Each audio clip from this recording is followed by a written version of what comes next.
Primeira carta de Pedro, a partir do capítulo 1. Para aqueles que gostam de anotar o tema da mensagem, é Cristo, nossa viva esperança. Tá? Cristo, a nossa viva esperança.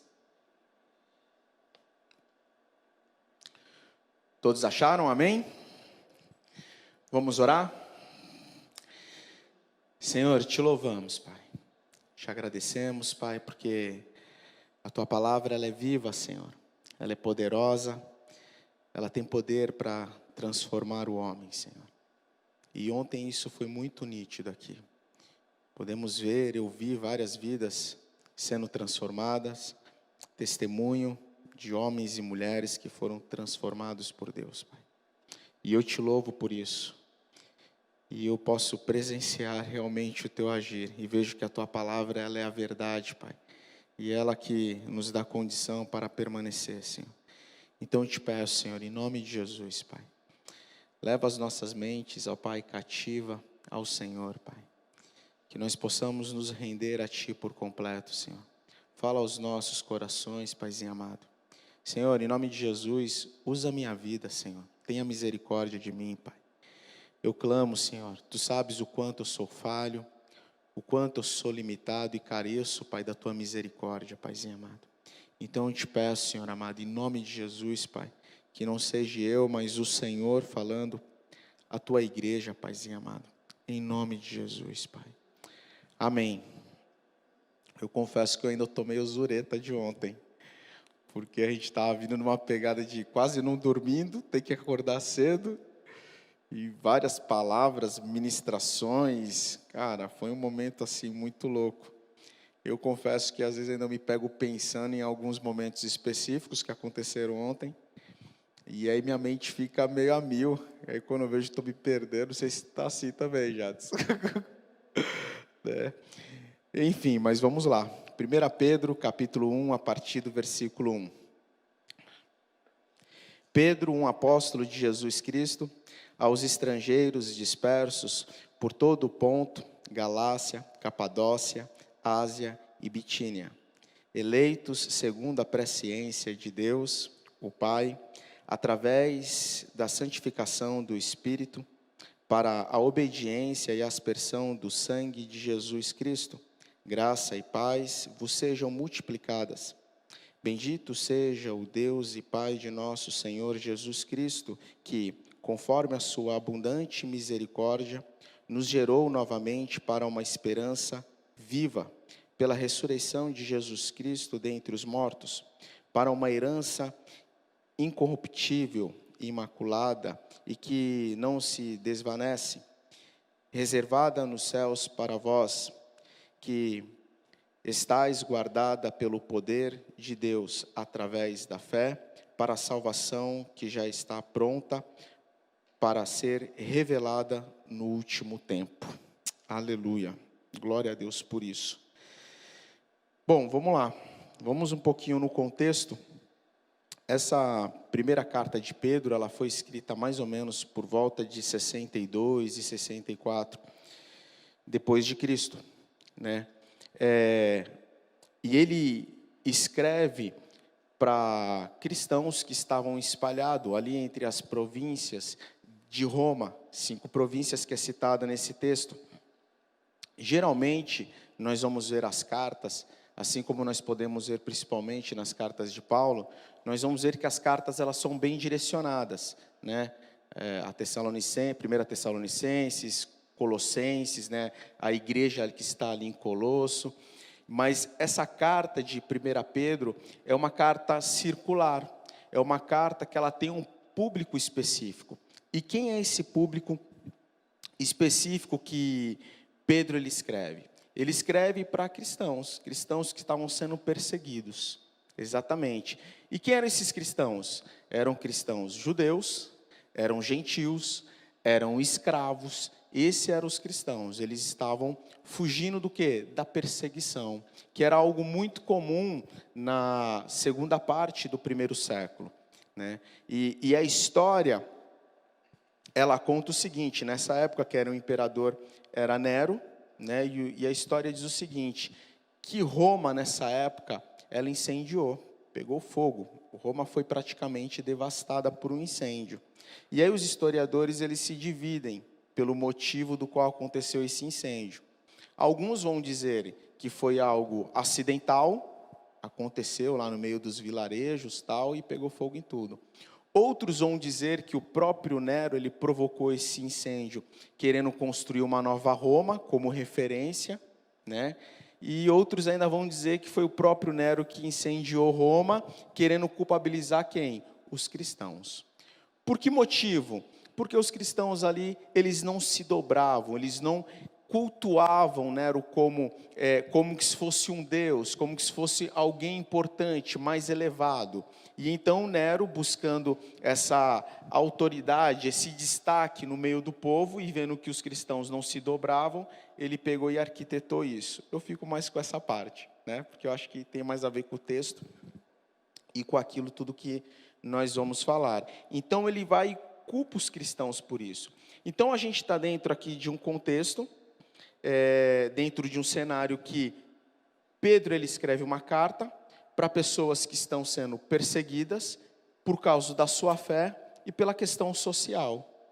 Ou seja, eles tacaram fogo em Roma. Então os cristãos, eles não só eram perseguidos quando eles pregavam, quando eles falavam a respeito de Jesus, mas simplesmente o fato das pessoas saberem que ali morava um cristão, já era o suficiente para que de repente eles fossem denunciados e ser levado preso. E aí eu, pensando nisso, eu falei, cara, que loucura, né? É aqueles momentos de devocional que tu fica pensando e você tenta se colocar um pouco no lugar, né? A gente analisa os nossos dias de hoje aqui no nosso país, na questão de contexto de ser cristão aqui, em outros países, e também aqui, nesse contexto. E aí eu queria que você, né, nesse momento, 2 minutos, não, 2 minutinhos não pode falar, né? Por um pouquinho que a gente teve uma... Vou ter que partilhar, né? Senão não tem sentido. Ontem teve um momento de ministração, que aqui estava uma bênção, Deus estava falando, aí quando terminou a pregação, aí teve alguém que veio aqui na frente e falou assim, ó, vamos orar só mais 2 minutinhos? Meu Deus, cara, foi uma coisa sobrenatural. Esses 2 minutinhos virou quase 2 horas, né? Então, assim, eu gostaria que por um instante, você imaginasse, de repente a gente aqui, eu estou aqui, né, pregando, e de repente chega o JH, ali entra e fala assim, galera, a parada é o seguinte, não, assim quem fala é o Jadson, né? Galera, a parada é o seguinte, começou uma perseguição aqui no nosso país, e começou em São Vicente, e é o seguinte, amanhã nós vamos partir cedo, às 5 da manhã, então o que eu peço para que vocês levem? Aquilo que é necessário, além da palavra de Deus. Peguem somente o necessário, aquilo que de repente não vai te atrapalhar durante a viagem, aquilo que de repente não vai te custar muito, porque o caminho é longo, nós vamos se espalhar, o pessoal vai pegar a gente e vai levar para a cadeia. E detalhe, aí nesse momento de repente tu pode parar e pensar, pô, vou pegar meu carro e vou encher, já vou comprar um rackzinho para colocar no teto, o Zé já vai pegar a caminhonete dele, né, Zé? Vai jogar tudo em cima. Mas pensa que esse era o cenário, e o pessoal o seguinte, não tinha carro nessa época. Então era aquilo lá, cara, é a vida. O que eu preciso salvar é minha vida. E aí as pessoas, elas sendo perseguidas, elas deixam para trás o quê? Família. Deixa amigos. Deixa a sua casa, os bens. Deixa tudo por amor a Cristo. E aí é dentro desse cenário, desse contexto, que o povo de Deus, mais especificamente aquele grupo, se encontra, sendo perseguido por amor a Cristo. Eles eram estrangeiros. Por isso que Pedro fala aqui que eles eram estrangeiros. O estrangeiro o que é? Ele pertence a uma outra terra, ele simplesmente vem, fica durante um tempo e vai embora, ele está de passagem. E aqui, a Bíblia também relata que eles eram dispersos, não no sentido de não estarem atentos, né, mas dispersos no sentido de estarem espalhados nas províncias, em todas as regiões. Eles estavam espalhados, cada um para um lado. Aí eu fico imaginando uma família grande, que nem a da minha esposa, né? 10 irmãos. Imagine, tu tá ali sendo perseguido, aí começa a se espalhar, aí tu fala, não, vem para cá, não, vamos para lá, não, vamos para cá, quando vai ver, tá indo um para cada canto. E aí você imagine a dor no coração desses. E esse era o cenário, eles estavam o quê? Espalhados. E ainda por cima, nesse período, nesse ano mais ou menos de 62, Tiago havia morrido. Lá em Atos, capítulo 2, capítulo 12, versículo 2, vai dizer o seguinte, que Tiago havia sido passado a fio da espada. Era um líder de referência na igreja ali de Jerusalém, para os cristãos de Jerusalém. Então, além daquele povo que estava sendo perseguido, que tinha judeu, tinha gentil, tinha escravos, aí tinha crianças, cada um por um lado, um indo para um lugar, outro indo para outro lugar, e de repente um líder, uma pessoa de referência, parte para o Senhor, morre. E se de fato tem alguém que precisa receber uma palavra de esperança, de fortalecimento, com certeza era esse povo, era esses que estavam sendo perseguidos. Eles precisavam receber uma palavra de esperança, eles precisavam receber algo que viesse confortar o coração deles. E então Pedro, ele se apresenta, nós vamos ver aqui que Pedro, ele se apresenta como apóstolo. Ele se apresenta como apóstolo, mas não como apóstolo de si mesmo, se intitulando, não, eu sou apóstolo de quem? De mim, não. Ele se apresenta como apóstolo, chamado por quem? Por Cristo Jesus. Comissionado por Cristo, e falava o quê? Em nome daquele que o comissionou, em nome daquele que o chamou. E aí Pedro, ele escreve essa carta e envia para esse grupo, para essas comunidades. E hoje nós sabemos que é muito comum, infelizmente, as pessoas, se intitularem como apóstolos. E eu creio, que os apóstolos é o seguinte, foram aqueles 12, do qual Jesus Cristo chamou para caminhar com ele, aqueles 12 discípulos, e eles sim se tornaram apóstolos, lógico, com uma exceção aí de Judas, e com um acréscimo de Paulo mais tarde. Esses são os apóstolos, aqueles que iriam representar Cristo Jesus no seu ensino, na sua obra, na sua doutrina e na propagação do Evangelho. Esses eram os apóstolos. Então hoje, quando de repente, se eu quero ouvir um apóstolo, o que eu vou fazer? Eu vou pegar minha Bíblia aqui e vou ler uma das cartas. Estou ouvindo o apóstolo falar, o apóstolo Pedro. E aí por diante. Receber uma carta da pessoa do qual Jesus Cristo olhou no olho, que foi Pedro, e disse assim para ele, Pedro, apacenta minhas ovelhas.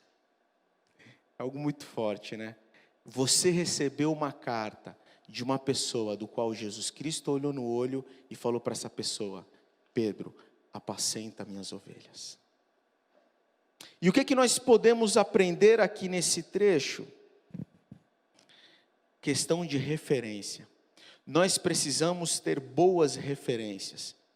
Nós precisamos ter boas referências no meio do povo de Deus. Nós precisamos ter em quem nós devemos nos espelhar. Nós também precisamos ser referência para as pessoas que estão ao nosso redor. Isso fortalece. E aí esse é o segundo tema, tá, gente? Teu título é que eu vou esquecendo, vou passando o olho. Esse é o segundo tema. Quem é a nossa referência? Quem são as nossas referências?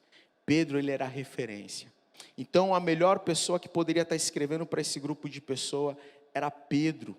Aquele do qual Jesus confiou a sua palavra, confiou o ministério, confiou o pastoreio. Então, não era qualquer pessoa. E é por isso que eu costumo falar, outro dia eu estava conversando com o Márcio, a gente estava trocando uma ideia, falando sobre a escala de pregação, tal, isso e aquilo. E a gente vai conversando, eu falei, caramba, Márcio, eu achei que tinha que falar, mais vezes, você, o Henrique, o Márcio.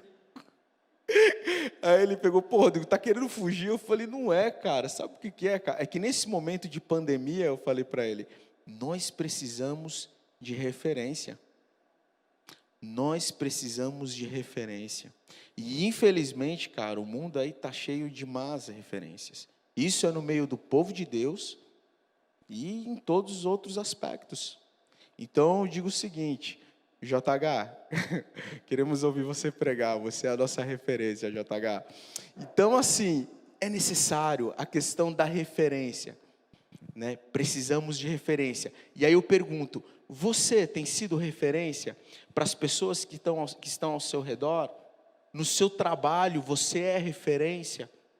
Imagine quanto importante foi para aquele povo receber o que estava escrito ali naquela carta. Também era saber quem estava escrevendo. Não era qualquer carta. Eles olharam e falaram, cara, aqui tem a palavra do Senhor. E olha quem escreveu. Pedro, o apóstolo, aquele que caminhou com Cristo, aquele que viu os milagres, foi Pedro. Isso fortalece, isso dá um ânimo, isso fortalece.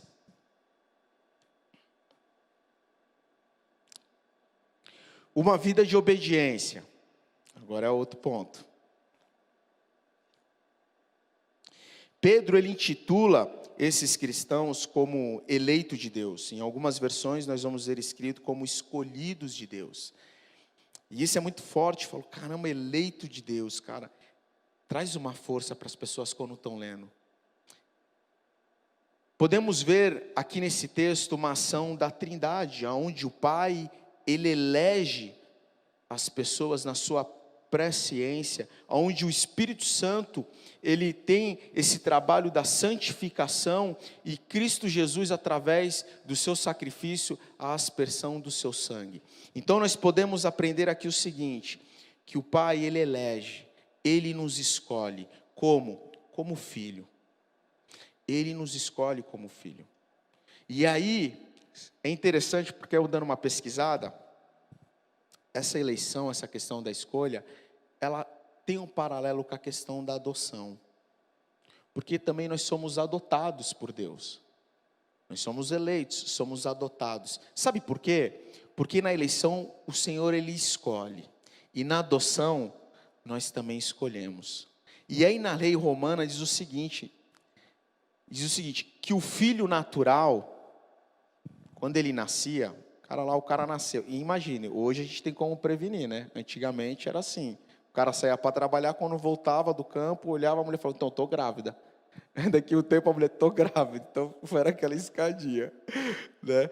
Então eu fico pensando, agora o filho, por adoção, você escolhe. E aí na lei romana dizia o seguinte, que o filho legítimo, né, que nasceu, que foi gerado ali, o que acontece? A família poderia até descartar. Poderia falar assim, ó, cara, tu é um filho rebelde, só me dá trabalho, eu vou te deserdar, eu não quero mais você. Poderia ser rejeitado. Agora o filho por adoção não. Por quê, Rodrigo? Porque o filho por adoção você escolhe. Você escolhe e você decide amar. Isso é forte, não é? Você escolhe e você decide amar. Eu falei, caramba, é mais filho do que o filho. É muito forte isso. Então, é exatamente isso. O Senhor, ele nos escolheu, ele nos elegeu na sua presciência. Ele nos escolheu para si. E o Espírito Santo de Deus, ele nos santifica. E o significado da palavra santo é separado.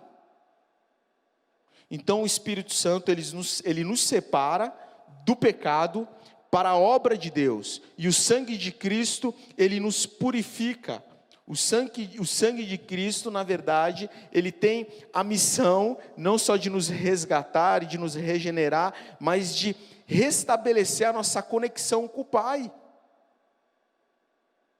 Através do sangue de Cristo, a nossa comunhão do qual nós havíamos perdido, como diz lá em Isaías 59:2, que diz que os nossos pecados faz separação entre nós e Deus. Mas o sangue de Cristo constrói uma ponte, ou seja, o sangue de Cristo perdido na cruz, ele restabelece a nossa comunhão com o Pai.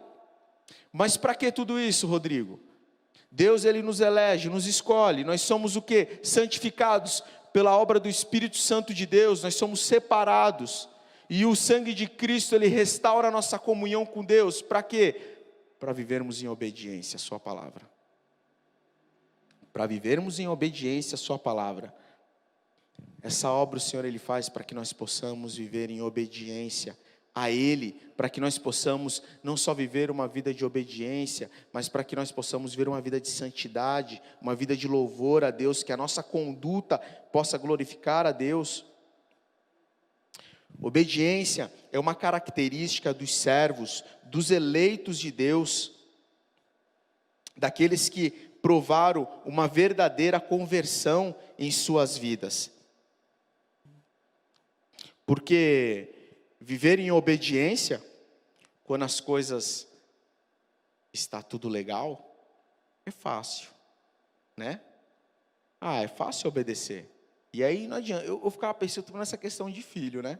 O filho, ele obedece quando as coisas estão legais. Quando dá uma encrespada, tu fala, lava um banheiro, ou faz isso, o filho já dá uma opa, dá aquela estremecida. E nós somos assim.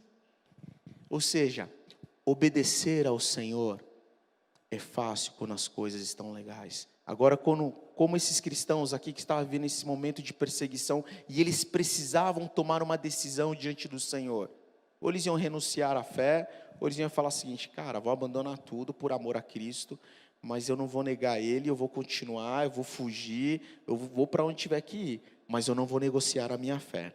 Então, precisamos aprender a obedecer ao Senhor também quando as coisas não estão tão favoráveis. Não estão tão favoráveis. Ou seja, nós precisamos aprender ao Senhor, a obedecer ao Senhor no trabalho. Diante das situações difíceis ali do dia a dia, que nós precisamos, às vezes, nos posicionar. Precisamos viver uma vida de obediência no namoro para aqueles que namoram. Uma vida de obediência a Deus, uma vida de santidade, viver conforme a palavra de Deus diz. Não entrar em julgo desigual. Para aqueles que são casados, a gente precisa viver uma vida zelosa dentro do casamento, como diz a palavra do Senhor.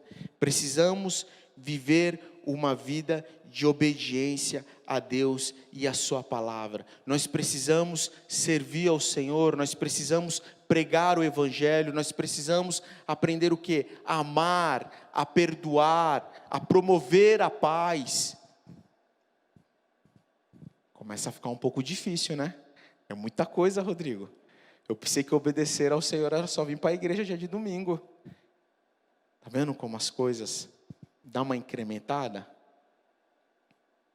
Infelizmente, hoje nós vivemos no meio de uma cultura dentro do cristianismo que as pessoas às vezes elas se enganam e elas falam para si mesmo, eu preciso orar para sentir uma direção, para que Deus possa falar, se eu devo ou não perdoar o fulano, se eu devo ou não permanecer namorando. Aí você está num namoro que é julgo desigual. Para quem não sabe o que é julgo desigual, para mim não explicar tudo aquilo lá que a gente já sabe, aquela história, vou dizer, julgo desigual é você namorar alguém que não é cristão.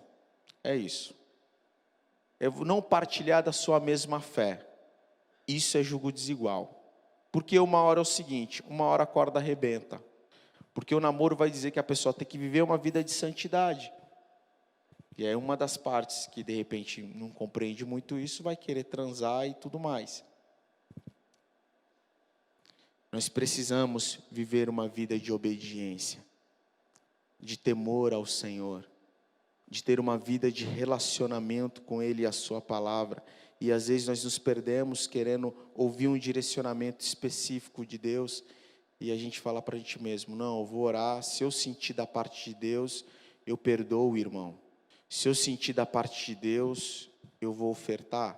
Se eu sentir da parte de Deus, eu vou estender minha mão para um necessitado. Se eu sentir... Peão, tem coisa que a gente não precisa orar. É só tu abrir a palavra de Deus e você vai ver o que Deus está falando ali. Aqui é a própria palavra de Deus. É Deus falando. falando que você precisa promover a paz, que você precisa viver uma vida de santidade, falando que você precisa ajudar o seu próximo, falando que você precisa ajudar os órfãos, as viúvas. Exatamente, é a palavra de Deus.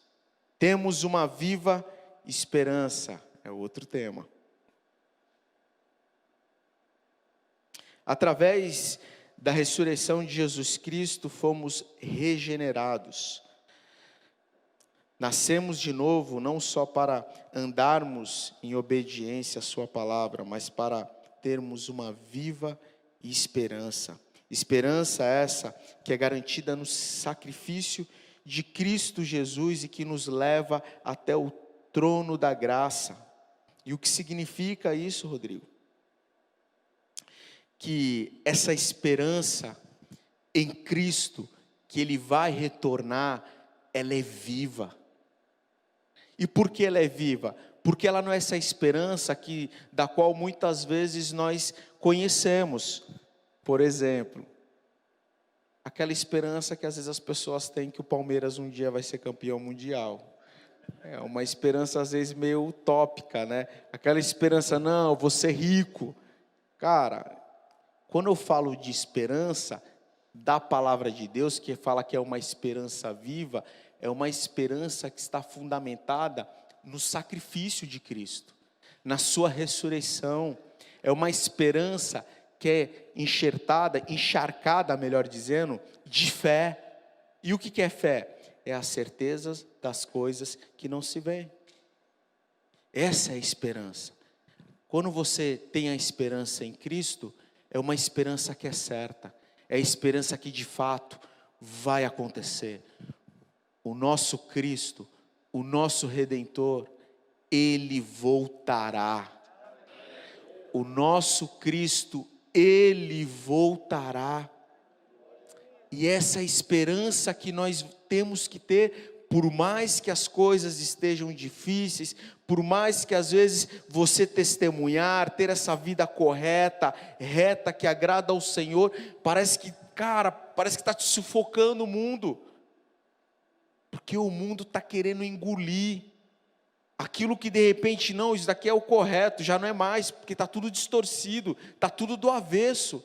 E aí, se não é a palavra de Deus para nos guiar e nos apontar e dizer aquilo que é correto e certo, a gente até se atropela. Quando a gente vai ver, a gente está negociando. Mas nós temos a palavra de Deus, que é o nosso manual, que vai apontar a direção correta, que vai nos apontar o quê? Cristo. E não só nos apontar, mas vai nos afirmar e nos dizer o seguinte: Ele vai voltar. Cristo, Ele vai voltar.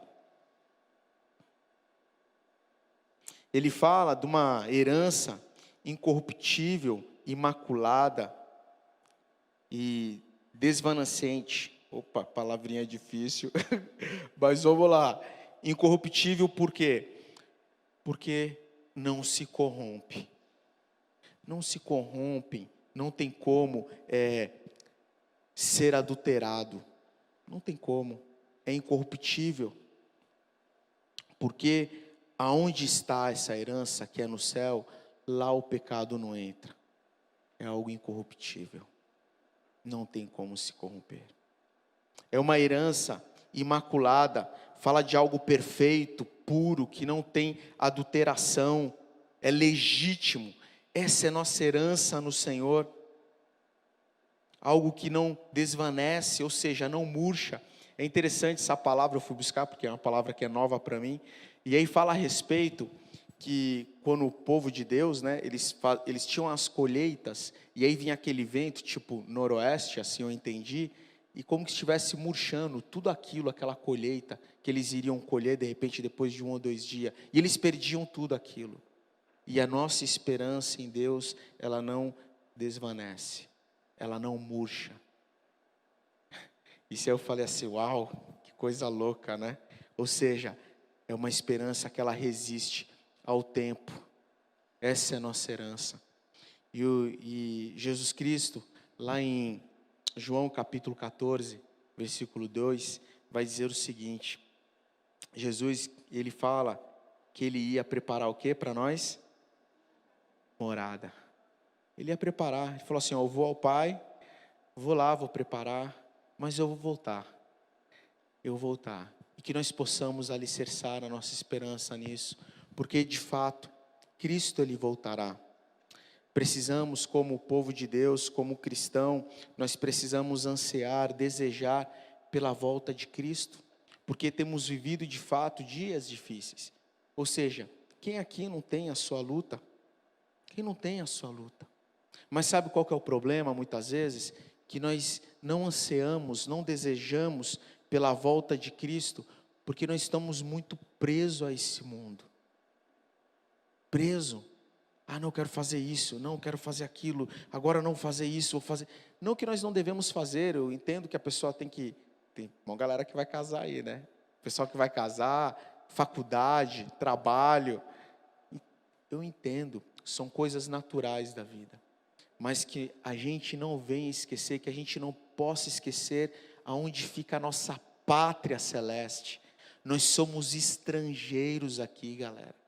Nós estamos de passagem. A nossa passagem aqui, como diz Tiago, é como neblina. É algo muito rápido. Outro dia eu lembrava aí, cara, eu estava aqui com 17, 18 anos. Até quando eu estive falando ontem, o Senhor me trouxe à memória uma ilustração que o Jadson uma vez contou quando eu era adolescente, eu pude estar repetindo aqui. Eu falei, nossa, quanto tempo já passou. É passageiro. Hoje você tem para aqueles que são mais novinhos, agora eu vou direcionar aqui, seus 15, Cris, está mais velhinha, Cris, 15, 16 ou até 20 anos. E para você também, que de repente já está na fase dos 40, como eu, a vida é breve. De repente você não sabe quanto tempo você tem ainda aqui. Mas quem não sabe quanto tempo tem muito pouco tempo. Amanhã você pode não estar mais aqui. E de que valeu correr tanto por coisas terrenas? Que os nossos olhos possam estar fixados na eternidade, no Senhor, na sua volta. Maranata, ora vem, Senhor Jesus. Que nós possamos ansiar pela volta do nosso Redentor. Que essa possa ser a nossa viva esperança, porque Ele vai voltar. Ele vai voltar. E quando eu falo isso, eu compreendo que, por mais que a gente não viva num contexto de perseguição, eu entendo que nós temos as nossas lutas, cada um tem a sua luta pessoal, ou às vezes é um desemprego, ou às vezes é uma enfermidade de um ente querido, ou às vezes é você mesmo que está passando por algum tipo de enfermidade. Mas eu queria dizer para você que isso vai passar. E a minha oração nessa noite é para que o Senhor venha estar nos dando força e alento e nos sustentando para que esse momento a gente possa passar olhando para o Senhor, porque sabendo que Ele é o autor e consumador de todas as coisas. Nós possamos depositar a nossa fé nele. E que a paz de Deus, como Pedro cita aqui, possa ser realmente aquilo que nos acompanha, que possa ser o árbitro em nossos corações, como nós vamos ler em Colossenses, que pode ser isso que venha trazer o equilíbrio em nossas vidas. Essa paz de Deus em momento de guerra, em momento de luta. Eu não sei quais são suas lutas, eu sei quais são as minhas. E eu tenho que fazer esse exercício e falar, Senhor, derrama da tua paz. Que eu possa ter essa paz com Deus dentro de mim. Que eu possa ter essa paz. E eu gostaria, para encerrar e para dar a impressão que está acabando, eu gostaria que você ficasse em pé.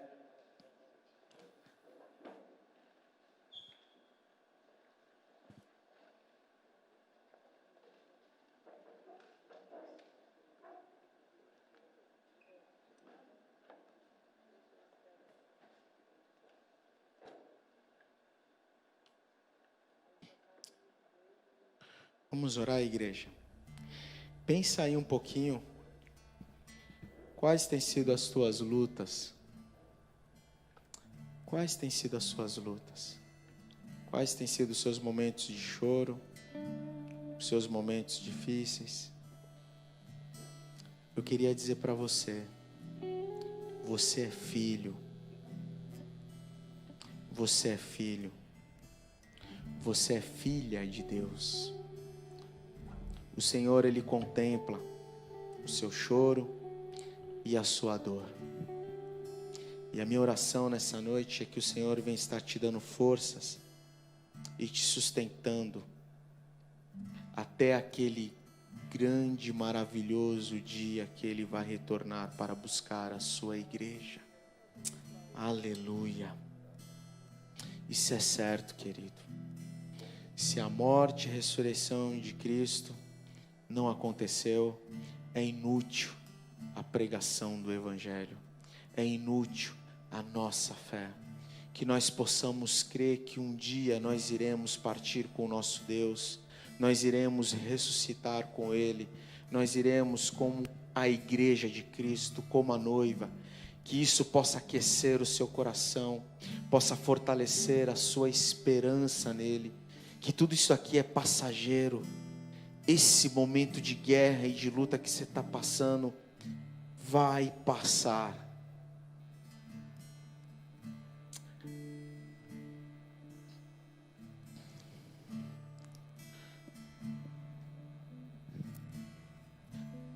Senhor, em nome de Jesus, Pai, nos colocamos, Pai, diante do Senhor, Pai.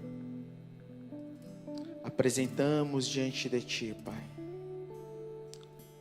a nossa dor, as nossas limitações, Pai.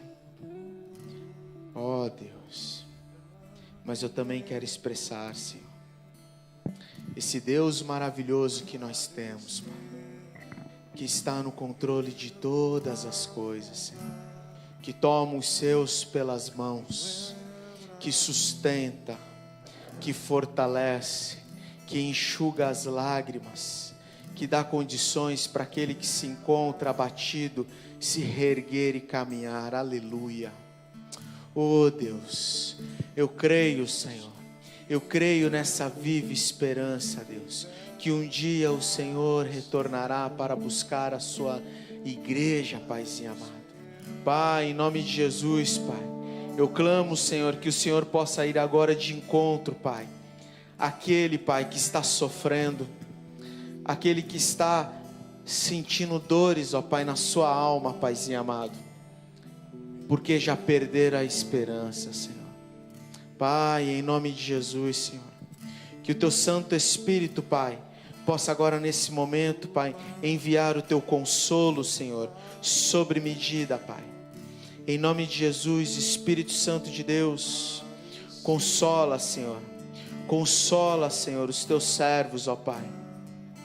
Em nome de Jesus, Pai, traz o Teu consolo, Pai, o Teu bálsamo, Paizinho amado. Ó Senhor, Tu és a nossa esperança, Senhor, Tu és o nosso Redentor, Pai. Derrama, Senhor,